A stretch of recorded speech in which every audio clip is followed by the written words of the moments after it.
मी अरुण घोडके. शिवचिंतन.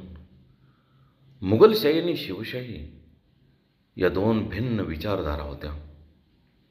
शिवरायांची शिवशाही ही केवळ लोकाभिमुख, न्यायप्रिय आणि स्वराज्याची एक संकल्पना होती, तर औरंगजेबाची मुघलशाही ही केंद्रकृत, विस्तारवादी आणि दडपशाहीची होती. मुघलशाहीचा मुख्य उद्देश म्हणजे आपले साम्राज्य वाढवणे आणि सत्ता टिकवणे हाच होता, तर शिवशाहीचा उद्देश स्वतःचे राज्य निर्माण करून प्रजेचे हित साधणे हाच होता.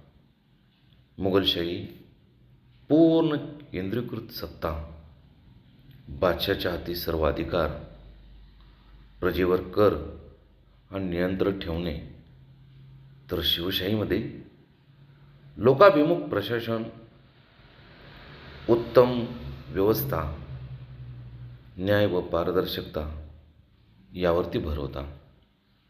मुघलशाहीमध्ये कर व्यवस्था अन्यायकारक होती, तर शिवशाहीमध्ये लोकहितकारक होती.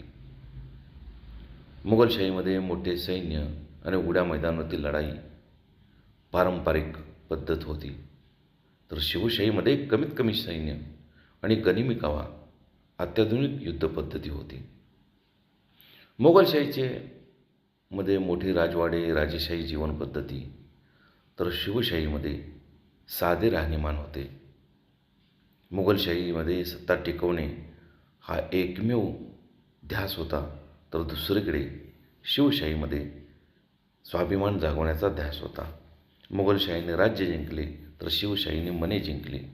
बहुत काय बोलणे. राम कृष्ण हरी.